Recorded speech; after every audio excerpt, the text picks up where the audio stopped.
জীবনের প্রথম ব্লগ বানাইতেছি, ভাবলাম এলাকার ছোট ভাই ব্রাদার নিয়ে ইফতার পার্টি করব।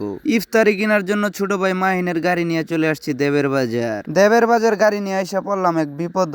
যেই দোকানের সামনে গাড়ি রাখছি সেই দোকানদার গাড়ি নিয়ে সমালোচনা শুরু করে দিল, বললো এটা কি বালের গাড়ি। তারপর দোকানদার মামার সাথে আরো কিছু সমালোচনাকারী যোগ দিল এবং গ্রুপ ভিত্তিক তীব্র সমালোচনা করলো এবং বলল এটা কি গাড়ি কিনছে, কেমন রুচি, পিছনের সিট নাই, সিট উঁচুতে, আবার ট্যাঙ্কি হইলো বড়, এই গাড়ি কন্ট্রোল করা কষ্ট করে, এই গাড়ি অ্যাক্সিডেন্ট হয় বেশি। ওইদিকে আমার বড় কাউসার ভাই সমালোচনায় কান্না দিয়ে ইফতারি কিনা শুরু করে দিয়েছে।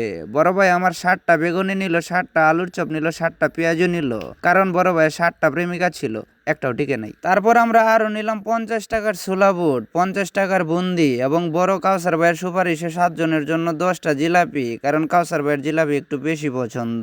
আমরা কিছু নিমকিও নিয়েছিলাম, দোকানে যা যা ছিল সবকিছুই নিয়েছিলাম, কারণ ভরপুর বাজেট ছিল, কিন্তু দোকানে মাল ছিল না, এটা আমার গপ্পের লাভ না। তারপর এলাকার এক বুদ্ধিজীবীর সাথে আমরা দেশের চলমান এবং ভবিষ্যৎ রাজনীতি নিয়ে কিছু আলাপ আলোচনা করলাম এবং শশা কেটে সালাদ নিয়ে আসার জন্য অপেক্ষা করলাম। তারপর দেখি দোকানদার মামা আইসা শশা হাতে ধরাই দিয়ে বলতেছে নিজ হাতে শশা কাটতে হবে। তারপর দোকানের ভিতরে আইসা দাগ হইজা বের করলাম এবং শশা কাটা শুরু করলাম। বলাই বা হলো, আলোর স্বল্পতার জন্য আমরা রাস্তায় চলে আসছি শশা কাটার জন্য, কারণ যাই হোক শশা কাটার ফুটেজ তো নিতেই হবে। আমার অপরিপক্ক হাত দেখে এক ভদ্রলোক আমার শশা কেটে দিয়ে সাহায্য করার কথা বলল। তারপর তার কাছে আমার শশা নিয়ে গেলাম এবং সে শশা কেটে দিল।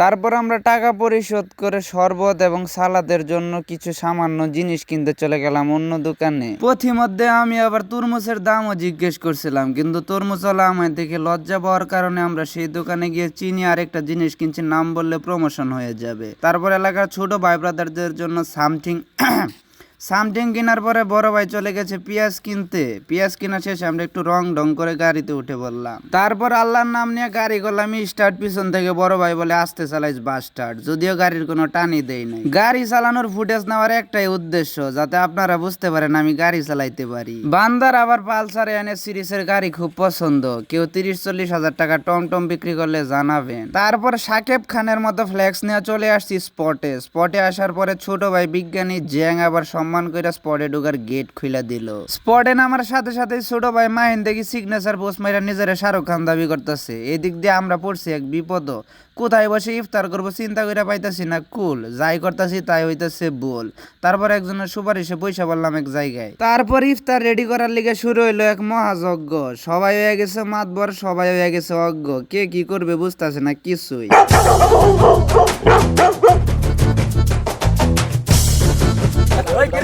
ওই কিরে মধু রসমালাই